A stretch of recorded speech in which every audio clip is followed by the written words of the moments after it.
Hello everybody, my name is Zen and welcome to my guide for Season 26 of Diablo 3, which is live now, and there's a bunch of cool stuff with this season. Some of it, most of it, you're probably not going to see much of, but that'll be a discussion for a little bit later. I'm going to jump in and we're going to start backwards actually this time. Usually every season I do this, I go through my seasonal journey and talk about like what are the things that you need to look out for. Well, this time we're starting on conquests because these are going to be the things that you need to complete, and you know what, they are so freaking easy. If you wanted to just stroll into Diablo 3 and complete a season, you're going to be able to do this very quickly. So the three I recommend doing are these. So Avarice, which is complete the 50,000 gold streak while outside the vault and the inner sanctum.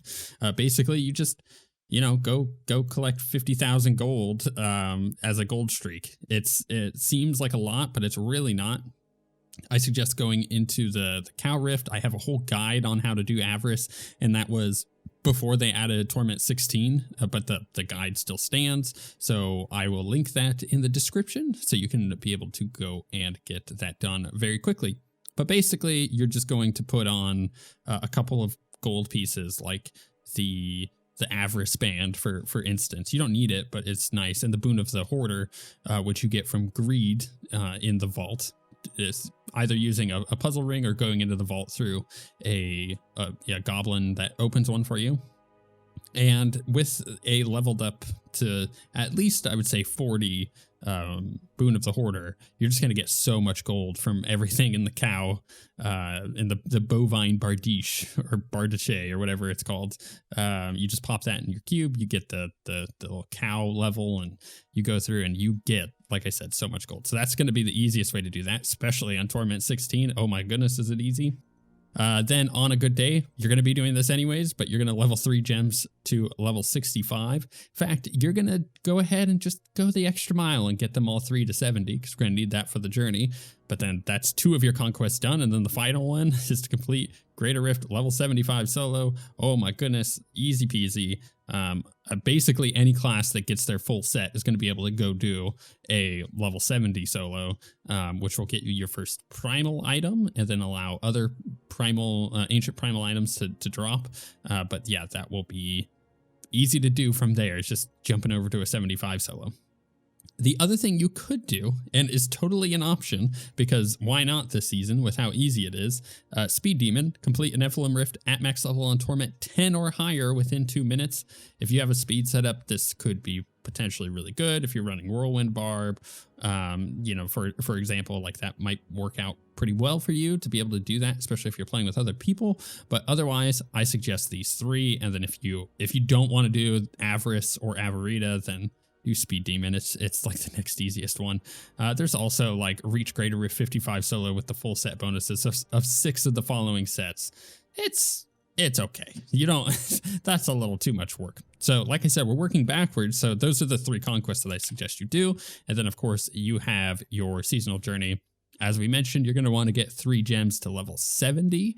Now, I usually have a trick with this where I say you get all 3 to 70 and then you use one as an augment, because you're going to need to augment an item with at least a level 50 gem in order to get part of your seasonal journey done. But I'm not recommending that this season, and I'll explain why in a moment.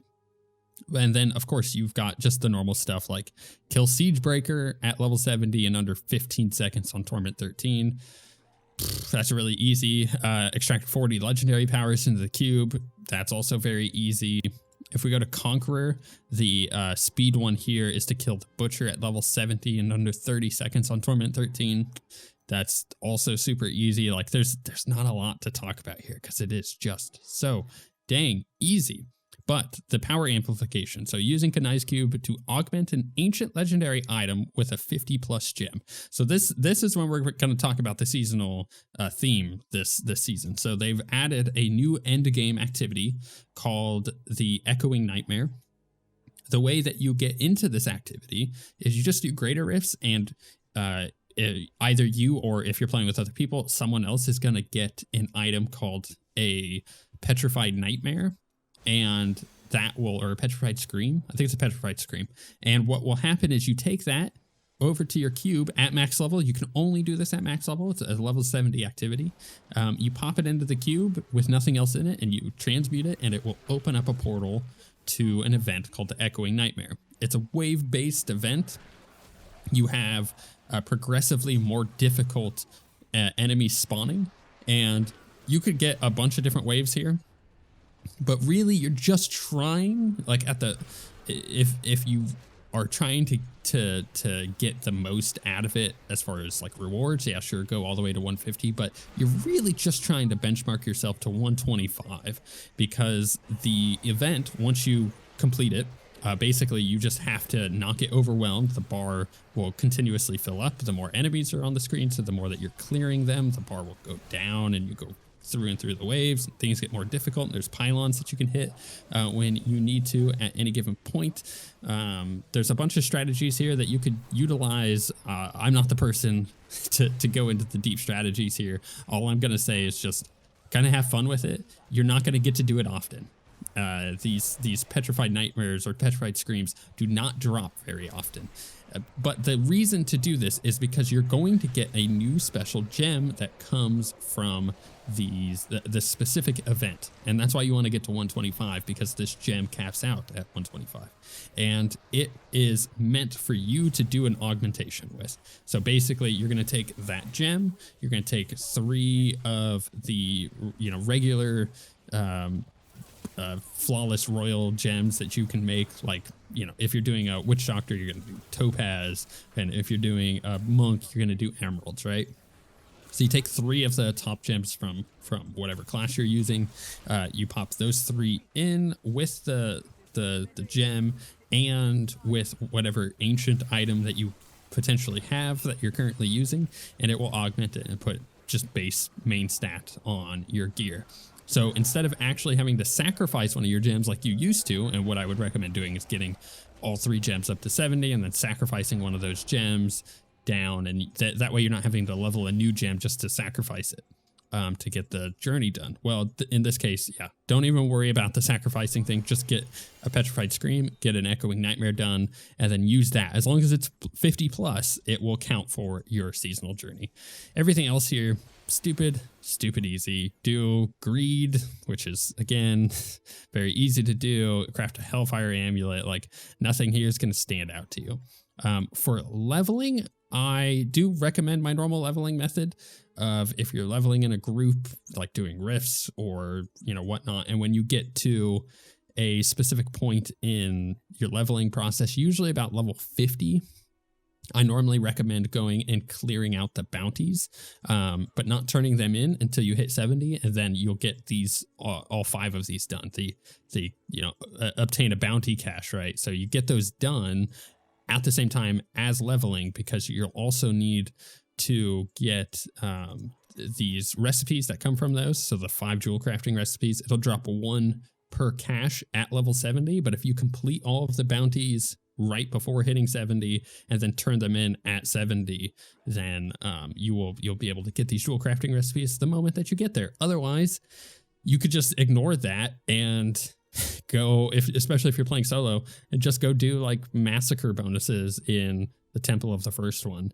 And that's a very easy way to level up as well. And then you just go and do the bounties once you're max level with all your stuff.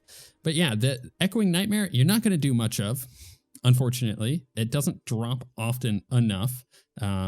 It drops enough that if you're playing consistently, you're going to be able to get to do it quite regularly. But if you're just doing your seasonal journey, you might do it 4 times, 5 times max, and then by the time your journey's done, then that's it, and that's the seasonal journey or the seasonal effect for the season, which is a little disappointing. But there's a bunch of other good things that come with this patch, such as balance things and greater rift changes, and there's a lot of quality of life changes here. By completing your seasonal journey, you will get this cool portrait frame and this really funny pet that you see here. I don't know how I feel about him, but he's got like a lollipop, and the portrait frame is pretty cool. But with all that being said, thank you guys for watching. I hope that you're able to get your seasonal journey done as quickly as possible, because, Diablo 2 also just got a huge patch, and I'm feeling like we're getting pretty close to the announcement for a Diablo Immortal launch date. So there's a lot of Diablo in your future. You don't necessarily have to spend all your time playing Diablo 3.